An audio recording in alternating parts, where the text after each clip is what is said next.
Good evening. Welcome back to the Unknown Quantity. I'm Michael Lane, your host this evening. Tom Olson is out. He's got some personal stuff he's helping a friend out with. So I'm running the show tonight. So buckle up. So we don't have a lot of news, which, everybody knows I like doing the news, but we don't have a lot of news this week. So it's going to be that part of this show is going to be a little short, which leaves us tons of time to talk to my good friend, Dallas Bienhoff. Sean will come on and join into that. We are going to talk a little bit some more about Blue Origin, International Space Station, 25 years. We have a remembrance from a longtime space ally. And we're going to dig a little bit deep into a document that just came out by Canada's largest bank. All right. And with that, for the news desk at the Center for Space Commerce and Finance, I'm Michael Lane. Thanks for joining us. We'll start in a moment.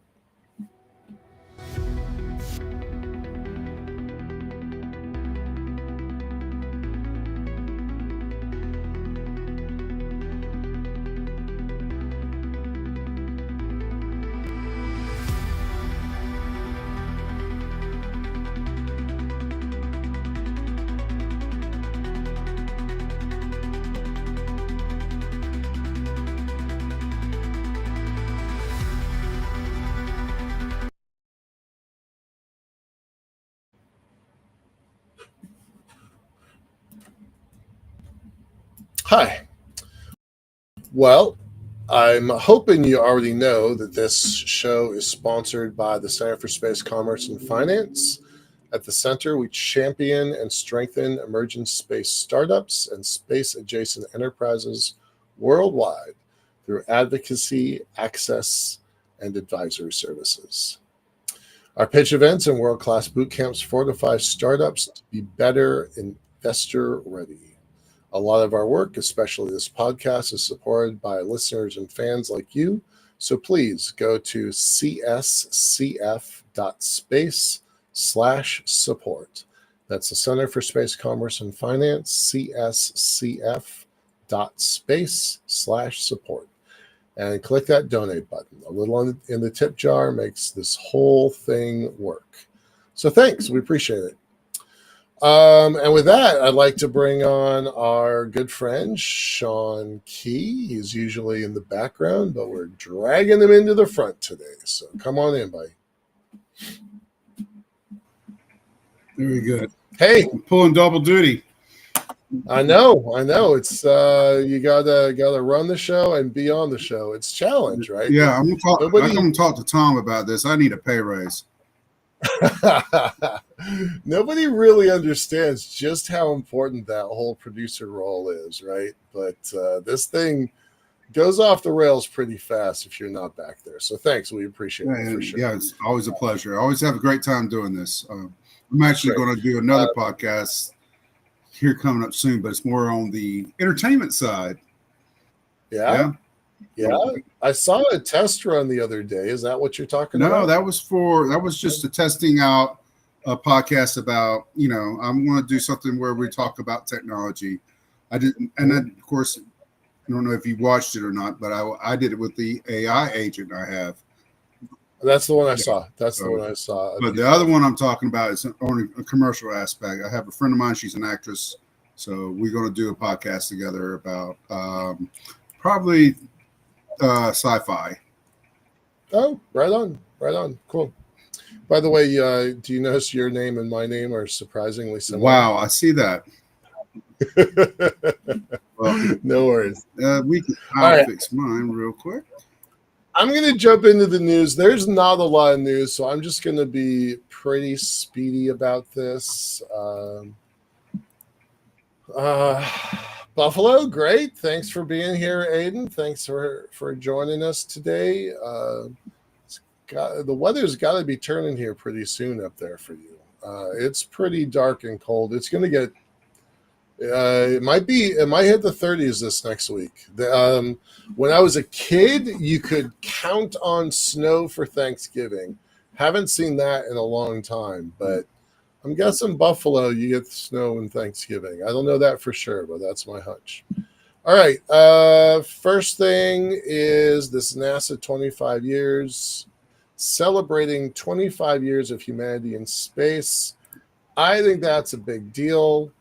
I have been pretty vocal about ensuring that there's not a gap in people on orbit when we deorbit the ISS. I think that's psychologically important, and we need to maintain that. The only thing I wanted to talk about here was that this November 2nd was the 25th anniversary. That's the official anniversary. All I really want to talk about here was that 290 people from 26 countries have lived and worked aboard the orbiting laboratory, conducting thousands of experiments that have advanced science and technology on Earth and paved the way for Artemis missions to the moon and future journeys to Mars. So really like that kind of soundbite from NASA. I'm a little surprised because I thought that the number was higher than that. I actually made a mistake once on a different show. I think I had claimed that they had 400 people. So maybe that's 400 missions where the people double up and go, multiple missions. Maybe that's the case.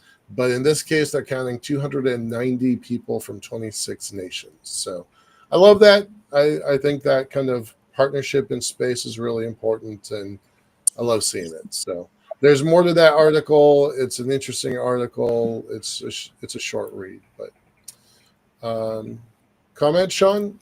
No, I think you just pretty much hit on everything that For me, it's the people in space, the number of people in space. I want to see that number. I mean, like I mentioned before, I think it was on last show. I think our next milestone is figure out what's the maximum number of people we've had in space in a year, and have that at one time. That should be our next milestone. But other than that, yeah, this is just a great piece about what humanity can do when they put their mind to it and set aside their differences. Yeah. We just found out from Dallas that he worked with Boeing and the Russians on the very first element of the ISS, which I did not know. So we're going to have to talk about that. So I appreciate that little detail. The next piece of news is Blue Origin. We talked about them a lot last week. We talked about them being a game changer, and some of the frustrations that you have of being a fan for a company that is notoriously slow. But 1 week after sticking the landing, they're like, yeah, that's not quite good enough. And they come out with an entirely new, upgraded design that'll move us from, about 45 tons to about 70 tons. So that's a pretty big deal. Was not expecting that, especially this quickly. Go ahead. I think they probably had that in stealth. And of course they did. Sure. And once they stuck it with the new Glenn, they're like, okay, that should, they probably answered a lot of questions for them about feasibility with the bigger rocket. So they feel pretty confident with this. Yeah. I'm excited about this. I would not have guessed that they were going to do an upgrade quite so quickly.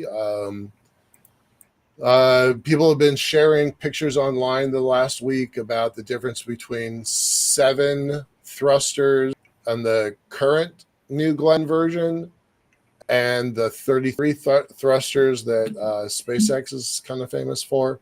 But that's the big upgrade. They're going from 7 and 2 with the current heavy variant, moving up to 9 and 4 with the new super heavy variant. So pretty cool. Kind of like that.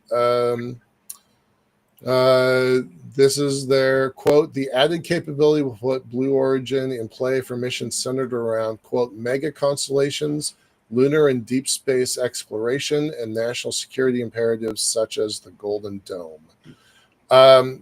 That is a big deal because Golden Dome, the first piece of that got approved, 2 days ago, I think, about what they're looking for and the requirements and the capabilities. So Golden Dome is still evolving, but it's evolving pretty quickly, and Blue wants to make sure they're at the table for that. So I think that's really great.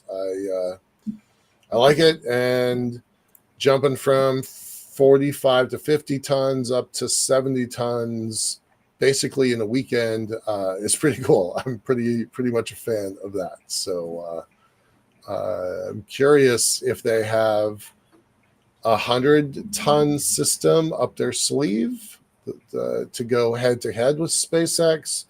But reminding everybody, SpaceX recovered their 500th rocket 2 weeks ago. So it's going to be a while till Blue can catch up to that level of sustainment, cadence, capability, come back from errors, blow shit up, and fix it. So they are still the game to be the. In this game, SpaceX is still going to be hard to beat, but it's really exciting to see Blue step up in such a way. So cool. Anything else, Sean? No, I'm just curious to see what SpaceX's response is going to be. If they just shrug it off, or they go absolutely, make a comment about it. They didn't. I didn't see any big posts. Maybe I missed that because I don't spend any time on X anymore. But I didn't read any sort of congratulatory message in the news. So, all right, this next one, Sean, you don't have this one up, so I'll post it. This next one's a little bit sad. A longtime space ally, David Chervant, died unexpectedly yesterday. Sean, you may remember him. He was one of the guys in the background when we were starting to figure out the logistics and shipping containers and standardization and packaging. He's been around this sector for decades. I probably first encountered him certainly during the first version of Liftport. I know that he had a storied career in NASA and in kind of the civil version of space, but that's not where I encountered him. I always encountered him working with kids. That's how I will remember him, as working with kids. He was always a champion of students, usually between 15 and 20. Sometimes you'd move into college and it'd be 15 to 25. But business plan competitions, engineering competitions, if it dealt with space and kids, he was at that intersection. So really had a lot of respect for him. I had been a coach on several of his programs, working with several of his students. And so he was a great guy, and it's going to be a loss. And I don't know how that's, who's out there with his credentials and his longevity to take this on and, I don't say replace, but be the mentor that David was. So that's too bad. We miss him. I was very surprised, actually. I hadn't heard that anything was wrong with him. So they talk about a sudden passing. I don't know what happened. Yeah, that's a shame. Yeah. But I mean, that's partly the reason why I came back to the industry. I'm getting a little bit older, and I want to pursue my passion. You know, some people have had the benefit of pursuing their passion in a long time. I had family obligations I had to take care of, and once I was taken care of, I seen an opportunity that I can go back and pursue my passion. That's why I'm here, and God bless him for pursuing his passion and passing it along to children, young people. Yeah, you know, and that's awesome. Yeah, he should be celebrated. Yeah, no, he was always pretty humble. He was kind of a steady voice in the sector. In a community that tends to have the loud voices, it was nice to have somebody who just knew what he was doing and just kind of did it. Even Steven. Yeah, it's cool. All right, gonna shift gears again. This is what I kind of want to spend the next 15 minutes, 10 minutes on. Maybe I won't spend that much time on it, but there's a pretty interesting article. Couple things to note before we even dive into it is that the Royal Bank of Canada is the largest bank in Canada. While they don't have the same level of assets as, say, a JP Morgan, it's still the largest bank in Canada, and they are trying to decide what they do in this sector. And honestly, I was surprised that this came out at all, right? I don't think of RBC as being, a leader technologically, a leader politically or socially up in Canada. When I've lived up in Canada twice, Montreal for a year and Vancouver for a year, and they always seemed just rock steady in the background. I had not ever encountered any situation where they were out trying to shift policy. Now, maybe that's because I'm not Canadian and I don't know the inner workings there. But my 2 years in Canada, I never saw anything like this. So I was pretty shocked by this document. And the only reason it caught my eye, I'm going to skip all the way to the end for a moment. The only reason it caught my eye is this. It's a little hard to read. Maybe I should blow this up a little bit. Dr. Alexander McDonald is the now retired chief economist of NASA. Now, a lot of people don't even know that NASA had a chief economist. To my knowledge, they did not replace him, so I say had and I'm not saying has. But he's Canadian. I knew that. I've got one of his books. He's got a really interesting book that says that the commercial space sector started in the middle 1800s. And I'm like, wait a minute, that doesn't make any sense. But his argument is that building telescopes was a community point of pride, and that lots and lots of cities built their own observatories, and they did it with crowdfunding, and they did it with government bonds, they did it with private capital and private investment. And it's true. There's one of those community telescopes right here. I'm about 13 miles from one of those community telescopes. So it was really fascinating to read it. I have a lot of respect for Dr. McDonald.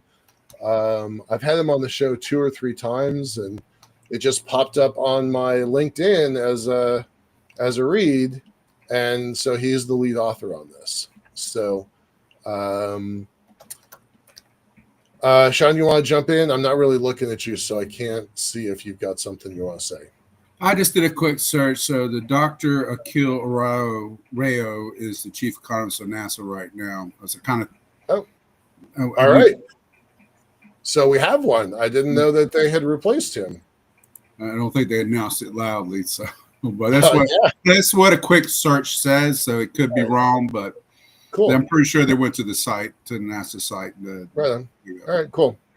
Well, so this article from Canada, we have spent a lot of time talking about sovereignty. So this article is saying, look, there's 5 main reasons to do this. First of all, they're doing a comparison, Canada to United States. There's a 17x investment gap. Candidly, I kind of thought it might even be higher than that.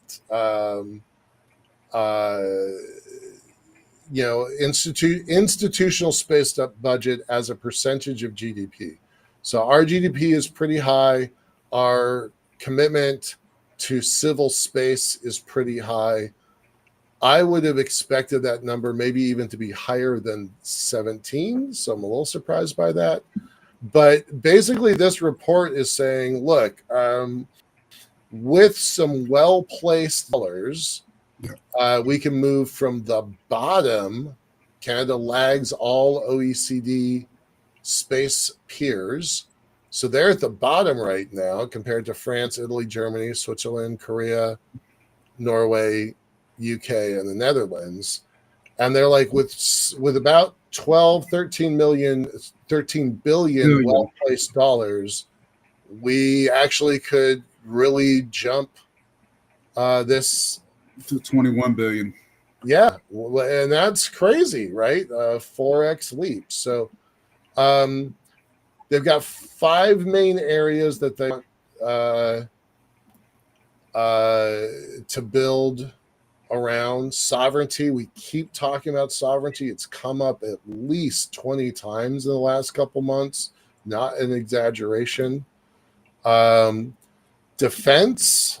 Becoming an essential ally in the Arctic. I thought that was pretty interesting. Mm-hmm. And they want to be included into the Golden Dome architecture. Technology using satellites to secure a digital leap. Commercialization, research and development, and finally climate studies. I mean, I think it's actually I think it's a really good idea, good investment for them. Under those 5 things right there. Mm-hmm.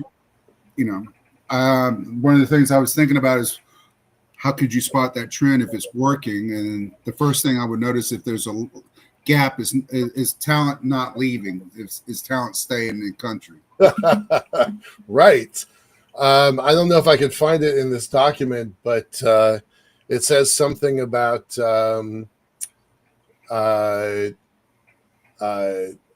our best radar people are beholden to Alexandria, Washington, D.C., and our best software people are going to Silicon Valley. Yeah, they said that. That brain drain is it's tough. It's tough up there. That's a signal, though. That would be the signal to watch if their talent is staying put or slowing down from leaving or drops. Then you might see it. This might actually play out beneficial for them. Yeah. I thought this was an interesting piece about what they can learn from global space leaders. So they're saying United States is really good at strategic procurement and market power. China's about state scale and regional leverage. Japan, defense imperative is state finance. I don't understand the state finance one. That one's interesting.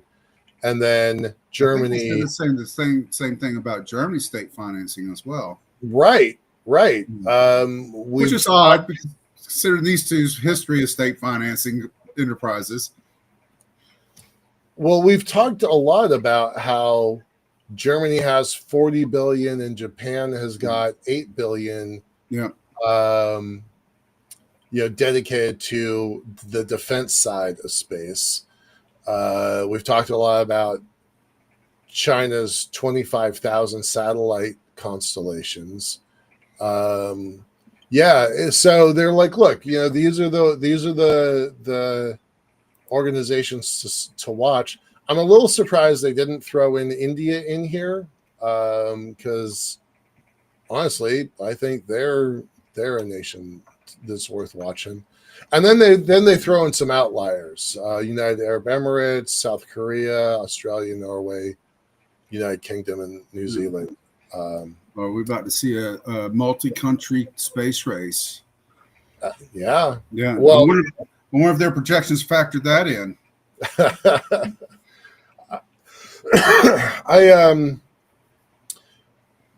With the exception of building a base on the moon, a base, not just flags and footprints, I don't see there another race evolving anytime soon,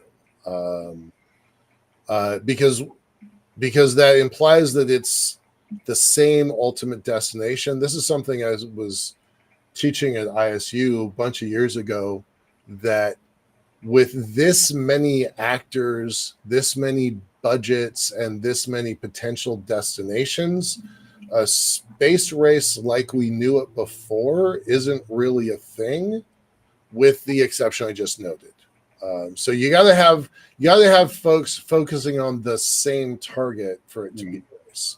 But yeah, there's a lot going on for sure. Well, maybe we can get our buddy Tom Moreau to help him establish spaceports for him.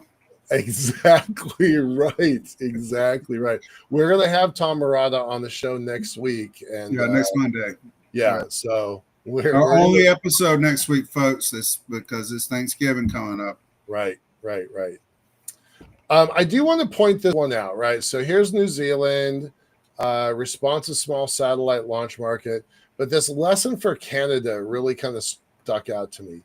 A small nation can dominate a global niche through regulatory agility and geographic advantage, and most importantly, backing and building off the success of a single world-leading space entrepreneur. And of course, they're talking about Sir Peter Beck. So I really like that. And it's like, look, one person can change the whole trajectory of a nation if you back that guy. So I wonder if they had somebody in mind in Canada. Well, there have been a couple attempts at building their own rockets. There is one up there that's a super small return vehicle that they're working on. Like I think it launches vertically and lands horizontally. I forget what it's called. They haven't actually built it yet. I mean, it's in development, but it hasn't actually launched.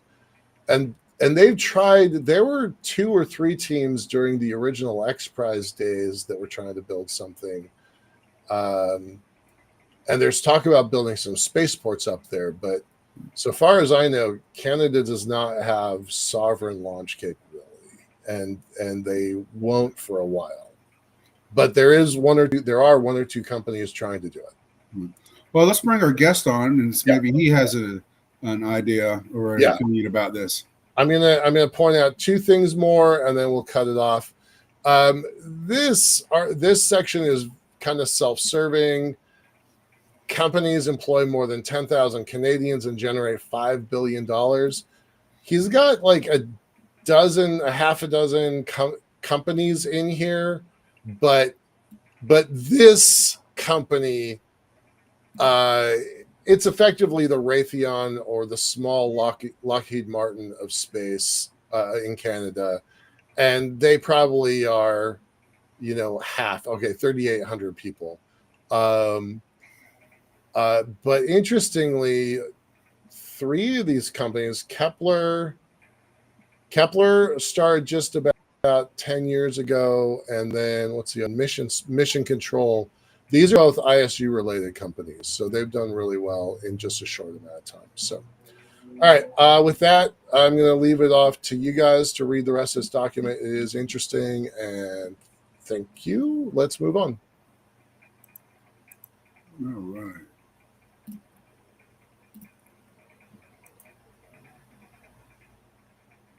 Okay, you ready? You want to go ahead and introduce our guest? Sure. We're going to bring on Dallas Bienhoff. He has been in the sector for a long time. I'm going to let him give his background. Hey, how are you? I'm good, Michael. Sean, how are you guys? Good, Doing good, great. good. I'll be Thanks right back. Thanks for joining us. You feeling better after last week? I am. Good. Colds are bad. Yeah, You know, knock me for a loop, I tell you. that's too bad. That's too bad. But I'm glad you're feeling all right. All right. Yeah. So why don't you tell us your background? Give us your origin story. Who are you? Why you've been doing all this for such a long time? Why do you care? Yeah. So like a lot of folks my age, I grew up with the space program. I remember listening to the Alan Shepard suborbital launch on the radio at the back of our elementary classroom. And that classroom was in a school called Mascot in Nebraska. Okay. And about the same time, I discovered science fiction. And also the librarian of the bookmobile that came to our school, because Mascot was a small community in the middle of farm country. Okay. She made sure that there were always science fiction books on the bookmobile that I hadn't read. Nice. That's awesome. And so, I traveled the universe before I was 12. Excuse me. I have my collection of Yes. Yeah. And I continue to do that. I still read science fiction when I have some time to read and make time to read. Anybody in particular? Like, you kind of grew up in the golden age of science fiction, so all of them: Anderson, Asimov, Polson, Niven. Yep. All of them. Heinlein. Yeah. I don't think I could name all of them. Yeah, right. I just was there anyone in particular that really kind of pointed the you? The most recent ones that I've read, which are a series of books. One's by, I think it's Jemison, Alexa Jemison. No, Alexa's a character name, and then the other one is I think was Morales, the space accountant. Huh, I don't know those. All right, I'll go take a look at them. I didn't mean to interrupt. So tell the rest of your origin story. So I followed space all the way through school and went to college in Florida, just south of the Space Center, because who wouldn't want to watch all of the Apollo launches go up? Right. Yeah. Turned down a couple of job opportunities out of college because I wanted to work in space. And have worked in space, civil space, my entire career. Mm-hmm. Many years at Rockwell, a short period at Aerospace Corporation, back to Rockwell, and Boeing bought Rockwell. Had my own company for 5 years promoting reusable transportation architecture from Earth orbit to the moon, and have joined Off-World about 2.5 years ago, building ISRU devices. Cool.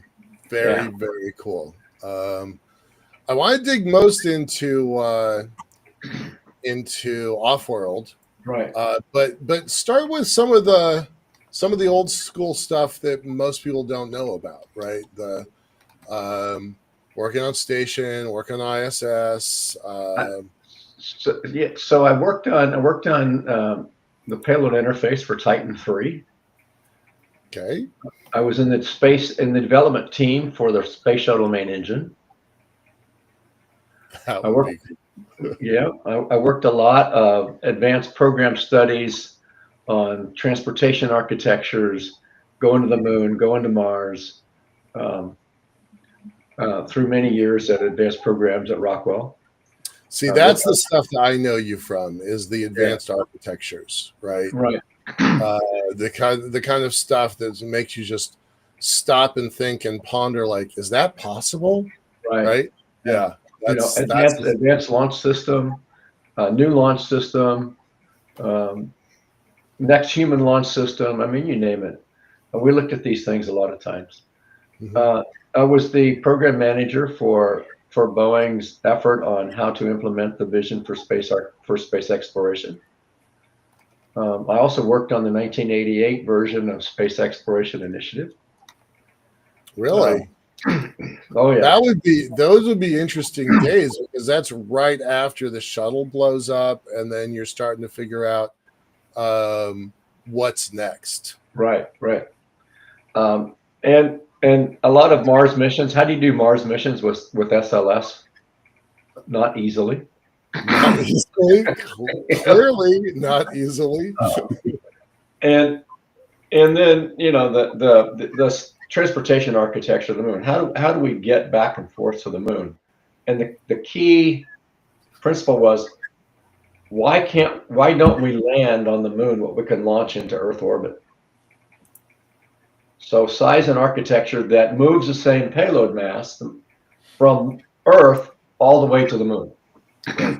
That was a driving force. And back then, the maximum payload to orbit was 25 tons. It's now 68. Is it 68 tons on Falcon Heavy? Yeah. And soon to be 100 tons and on a Starship, which is just amazing. I mean, right, but that can't land on the moon. Well, of course it can. Without a lot of refueling. You need lots of propellant launches. In the version 3, what I've read is 1,600 tons of propellant capacity. Not 12, right? Which gets us which allows a Starship from Earth orbit, when it's full, to get enough propellant at the gateway to do maybe two round trips to the moon. Wow, that's nice. And if you have a depot there, you're going to keep filling it up. When you have a depot there, not if. When you have a depot there, yes, there will be depots there. There will be depots. Yeah. Both LOX methane and LOX hydrogen, because Blue Origin uses LOX hydrogen, which is something I tried to sell back in the 2004 era, and Boeing said, no, we can't do that, because that's too far ahead thinking for us, for NASA. Sorry. Anyway, don't upset your customer. Don't upset your customer. It's a good rule, right? One of the reasons you had the experience that you had is that you write a lot of proposals that are tailored to the customer, right? Right. But you should challenge the customer from time to time. Right. Yes. Question their motives. Yeah. So my advice about consultants: you got to be willing to listen to the bad stuff just as much as you got to listen to the good stuff. Right. So talk a bit about the process of, because that is the money in space right now, is getting a government contract. So how do you shepherd that from, I have an idea, to it's flying in the sky? Because there's a lot of cliffs, there's a lot of daggers. Yeah. Obviously, the best way to do that is to propose what the customer wants. Right. I mean, it's hard to go in with an unsolicited proposal and win a contract. Right. I have never been able to do it. Never. But SBIRs and those are nice bits of money for small companies, but they take too long.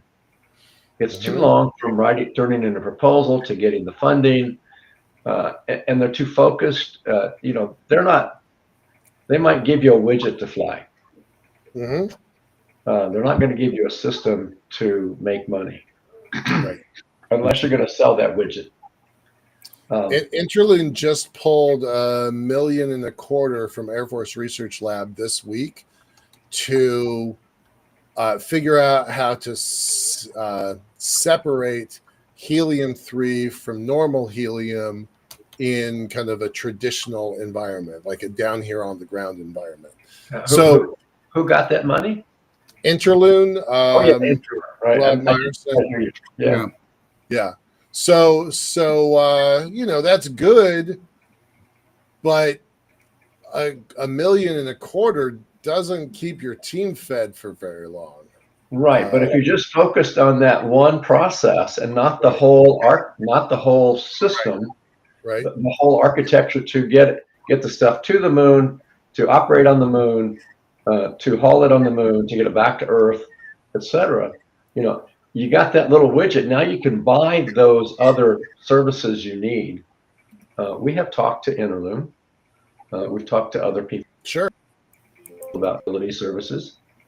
But you got to remember, in order to get helium-3, they're going to need to be around they're going to want to be around the equator, and everybody else is kind of going at the poles. But that's okay, because we need multiple spots on the moon. Yeah, absolutely. Everybody's focusing on the South Pole, and I'm like, wait a minute. Yeah. It's not the only game in town. Really want to reassure people. I'm gonna try and get a meeting with Interloon here pretty soon. Yeah, well, that's where we're going. We're going to the South Pole. We Offworld. Yeah. We're in the preliminary design phase of our Offworld Prospector 1. Yeah. And we are going to prospect for icy regolith. We're going to excavate icy regolith. We're going to probe for icy regolith. We're going to suck the water out of icy regolith and turn it into oxygen and hydrogen and store it. And we're going to process regolith in the sun and get oxygen out of it. Nice. So we're a prospecting, assaying, processing, 2 different regolith types to demonstrate ISRU technologies and whether it's there or not, across 4 of the initial Artemis 3 landing sites that were published, 4 adjacent ones. So talk a bit about Offworld, because a lot of our folks haven't. Oh, we lost him for a moment. We lost him. All right. Well, I'll talk about Offworld. He's back. All right, he's back. All right. Yeah. Sorry about that. No worries. It happens. Talk a bit about Offworld, big idea and history first, and then we'll dig into kind of where you're at now, what you're working on. Yeah. I've always been really impressed by Caravala's kind of overall plan. So yeah, Jim and the other 6 founders started the company in 2016. Yep. To develop robotic autonomous mining robots for Earth and the solar system. Mm-hmm. We have mines on Earth, and so with development funding from mining companies, they built and demonstrated 2 autonomous mining robots, an excavator and a surveyor, in operational mines. Talk about safety procedures. Yeah, right. We also, and that was before, most of that before I joined. And then we also built a 100 kW directed machine to soften the rock face in the mines. I never heard about that one. Well, it's on. I think it's on our website, but it's not hidden. And we tested that in both underground and in an open pit mine. We developed a different directed energy device to process or precondition ore on a conveyor belt before it goes to the crushing plant. Cool. To again reduce the energy it takes to crush and process. Right. Our office in Luxembourg developed a water extraction unit for icy regolith in conjunction with Luxembourg Space Agency with some of their funding. Yep. Took it to about a TRL4 level. That's one of the things that will be on our Offworld Prospector 1. We have a 4-step process to get to industrial scale on the moon. Offworld Prospector 1. Multiple units doing all those processes, plus liquefaction, which we don't do on the first first vehicle. Okay.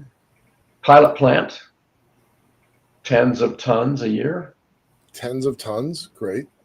Industrial scale plant, hundreds of tons of product Right. to fill Starship with Nice. oxygen, Yep. or the blue, or the blue. Or elevator lifters. Just going to throw that in there. They don't need propellant. They don't need propellant, but we can ship water to space and make propellant. Right. And then the Blue Origin HLS with LOX hydrogen. It needs about 40 to 50 tons of propellant. So how did the on Earth robots in the mines, how did that play out?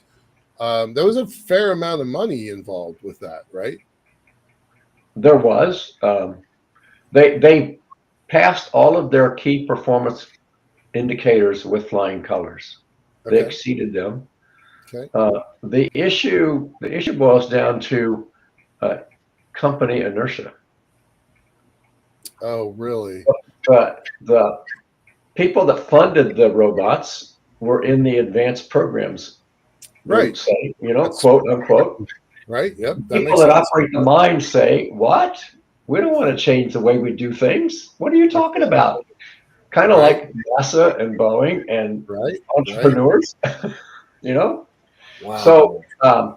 So there's still viable things that we can do with those robots in the mining industry. It's just difficult to do it with the embedded way we do things today, companies. And some of that push. Do you think some of that pushback could be from employees who are afraid of job loss or losing their miners, or because I see it in some other technology? No, it's more about we don't want to disrupt our process with new things, because our current process works. Our current process works. Yeah, I get that, because I would, if I was in their shoes, I'd be kind of skeptical too. Sure. I used to, so I understand. Yeah, we do want to make. Nope, we lost him again. We'll get him. He's back. There we go. And that, that may be a big play with artisanal mines and illegal mines, Right. where we can allow them to produce more without getting killed.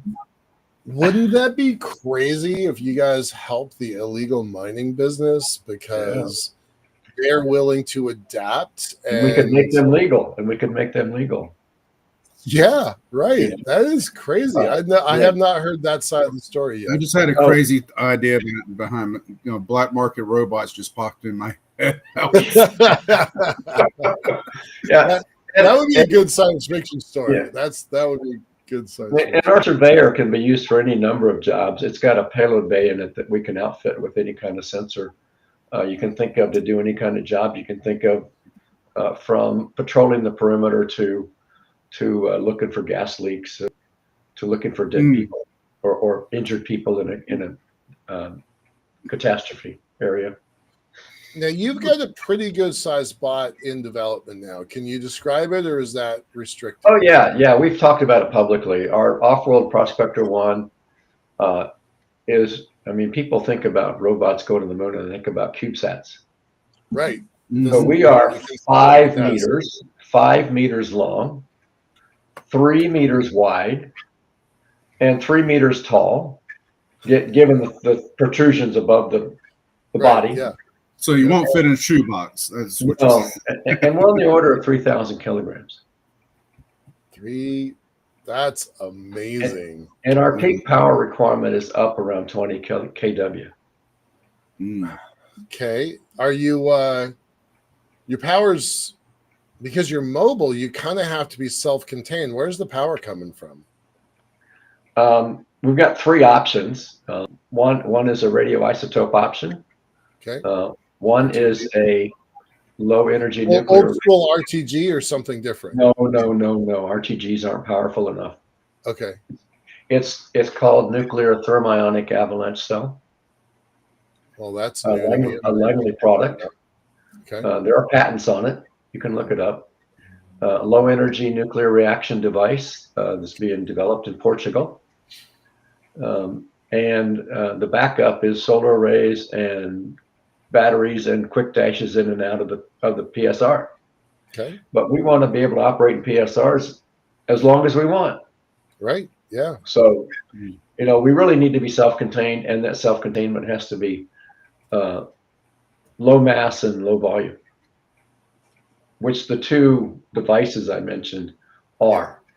Yeah. Yeah. Solar arrays and batteries are not. Okay. So 15 feet by 10 foot by 10 foot, just to simplify. Yep.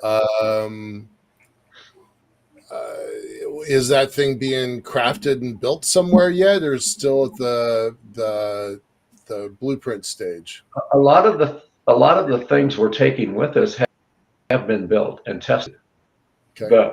The instruments, the tools, the processing units, you know, it's the chassis, but it's based on what we built for the mines, the excavator and the surveyor. But the system itself is in the early preliminary design phase. Okay. We've gone through a conceptual definition. That's why I can give you those numbers. Yep. We know we have like 20 different sources for what goes on the vehicle. You know, so a lot of suppliers of technology and instruments and so on. And we're bringing the vehicle and the autonomy and the way to get to the moon, which means, you know, the transportation cost is the real kicker. Yeah. What is it going to cost to get to the moon? NASA pays 150, 200 million for Eclipse mission. Right. You know, and those are small vehicles. Right. That's not big enough hardware for you. Starship is allegedly Falcon heavy capability for Falcon 9 prices. Okay. Let's say 100 million. Right. I don't know what Blue Origin's New Glenn launch price is because they don't publish it. But if you think of New Glenn and the launch industry and the lander on top, that could be 300 million. Yeah.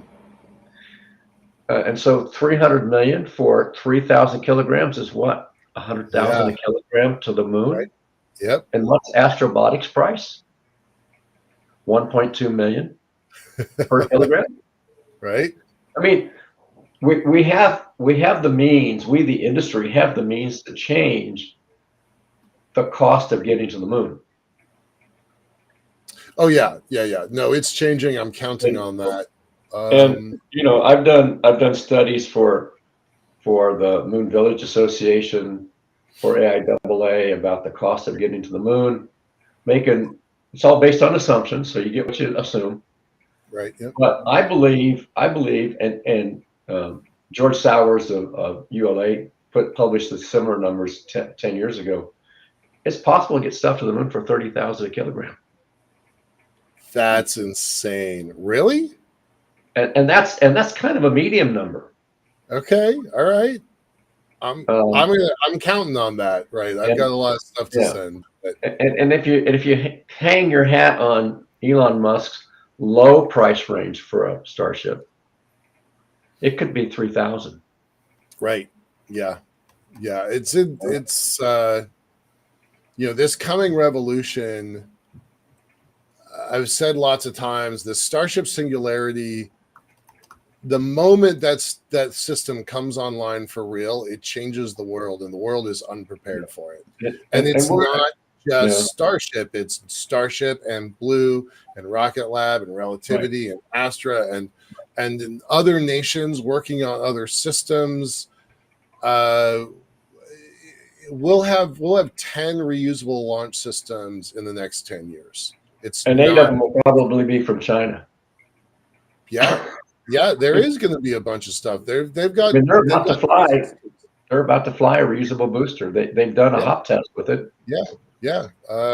So did Japan and Honda, of all things, right? Nobody saw that coming. Yeah, that was early this year or late last year. Yeah. So we'll have 10 reusable launch systems within the next 5 to 10 years, for sure. So that the price to the moon is about to implode, and that is good for all of us. The cost to the moon is about to implode. I don't know about the price. Okay, that's an important distinction. About money. I'm kind of surprised my MBA friend didn't make that distinction, Yeah, Sean. you know.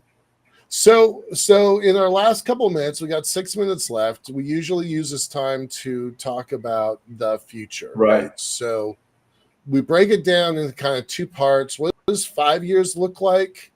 What is 25 years like? A little bit with the price versus the cost.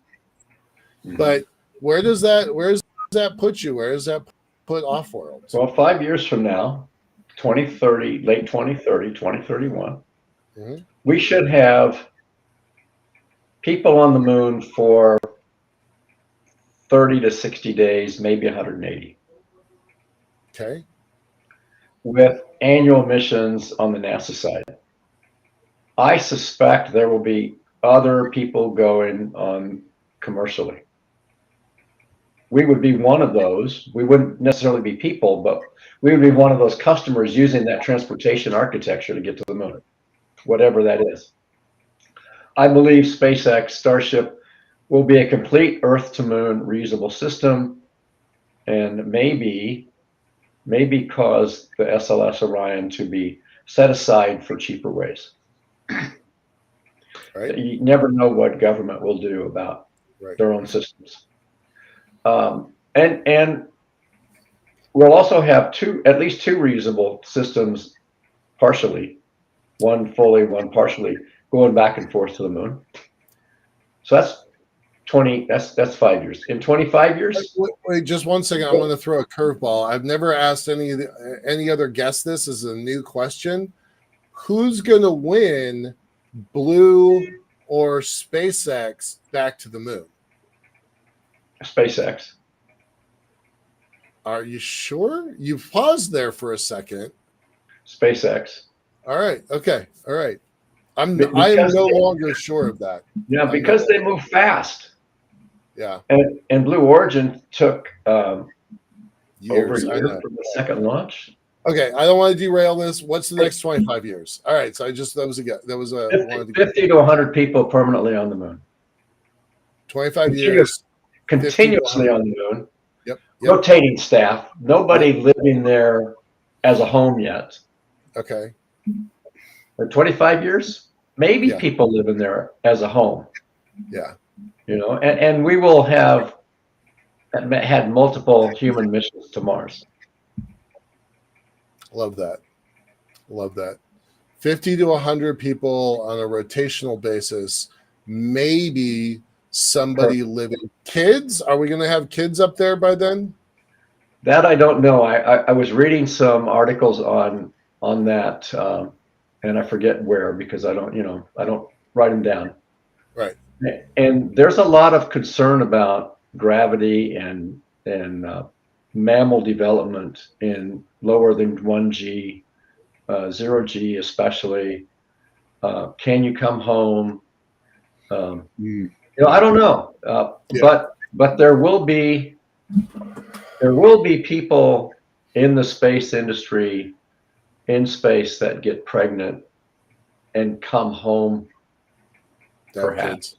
Yeah. I don't know that anybody without a lot of other mammal research will risk birthing children on the moon or Mars in the next 25 years.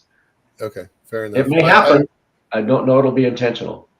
I've been saying for at least the last 7 years that if we're not having kids, we're just camping.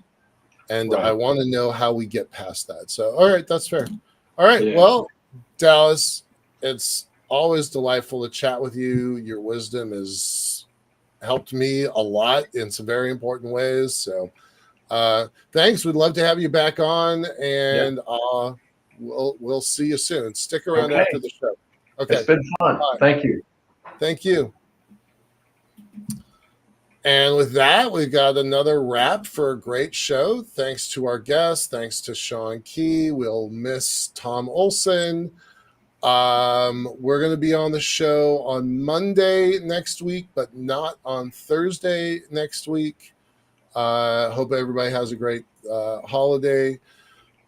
We've got Tom Murata back on the show. We've had him once before. He actually came up in conversation today over a spaceport that he was kind of being considered. And with that, for the Center for Space Commerce and Finance, I'm Michael Lane. Sean Keyes, our producer. Tom Olson is our kind of sponsor. Thank you. We enjoy it. Dave Feeney, I just noticed your comment. I'm glad you were here. Appreciate it. Thank you, sir. All righty. With that, we're going to close out. Thanks a lot, y'all. Bye-bye.